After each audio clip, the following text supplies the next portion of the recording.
ভবিষ্যতে একজন আইনজীবী হতে চান, ল নিয়ে পড়াশোনা করার খুবই ইচ্ছা আছে, কিন্তু বুঝতে পারছেন না মাধ্যমিকের পরে কোন সাবজেক্ট নিয়ে পড়াশোনা করবেন বা কোন স্ট্রিম নিয়ে পড়াশোনা করবেন। কোন স্ট্রিম নিয়ে পড়াশোনা করলে আপনার ভবিষ্যতে ল পড়তে বা এন্ট্রান্স ক্র্যাক করতে অনেক সুবিধা হবে, তা সম্পূর্ণ জানিয়ে দেবো এই ভিডিওর মাধ্যমে। ল পড়ার জন্য কোনো স্ট্রিম ম্যাটার করে না, যে স্ট্রিম থেকেই হন আপনি লর জন্য উপযোগী হয়ে যাবেন। হ্যাঁ, তবে সায়েন্স আর্টস কমার্সের মধ্যে কিছু তফাৎ আছে, যেটা আপনাকে প্রত্যেকটা স্ট্রিমের একটা করে সুবিধা আছে, যেটা আপনাকে এন্ট্রান্স ক্র্যাক করতে সাহায্য করবে।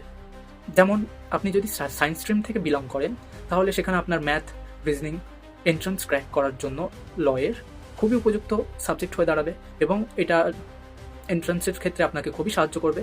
যদি আপনি আর্টসের স্টুডেন্ট হন, তাহলে সেক্ষেত্রে আপনার ইন্ডিয়ান পলিটি, জিওগ্রাফি, হিস্ট্রি ল এন্ট্রান্স ক্র্যাক করার জন্য খুবই উপযুক্ত সাবজেক্ট হয়ে দাঁড়াবে। সুতরাং আপনি যেই স্ট্রিমেই নিয়ে পড়াশোনা করেন না কেন, আপনি ল এন্ট্রান্স দেওয়ার জন্য উপযোগী।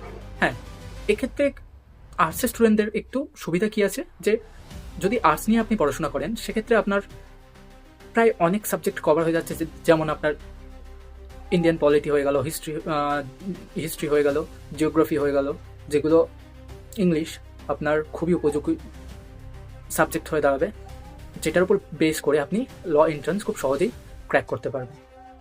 সুতরাং এটা কোনোভাবেই ম্যাটার করে না যে আপনি কোন স্ট্রিমে বিলং করছেন। আর আরেকটা বিষয়, ল পড়ার জন্য ইংলিশ কতটা জরুরি। ল পড়ার জন্য ইংলিশ জরুরি, হ্যাঁ, খুবই গুরুত্বপূর্ণ এই ল এর জন্য। আপনার ইংলিশ সম্বন্ধে একটা বেসিক নলেজ থাকলেই আপনি ল পড়ার উপযোগী। যদি আপনার ইংলিশ পড়তে বা কিছুটা বুঝতে অসুবিধা না হয়, সেক্ষেত্রে আপনি লয়ের দিকে যেতে পারেন।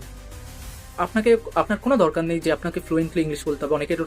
অনেকেই বলে শুনে থাকি যে আমরা যে ল পড়ার জন্য আমাদেরকে ফ্লুয়েন্টলি ইংলিশ বলতে জানতে হবে, ভালোভাবে ইংলিশে কথা বলতে হবে।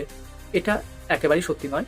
আপনি শুধুমাত্র ইংলিশ পড়তে জানলে এবং লিখতে জানলেই আপনি ল পড়ার উপযোগী। সুতরাং এই সকল মিথের উপরে মনোযোগ না দিয়ে প্রিপারেশন নিন এবং আপনার ভবিষ্যৎ গড়ে তুলুন।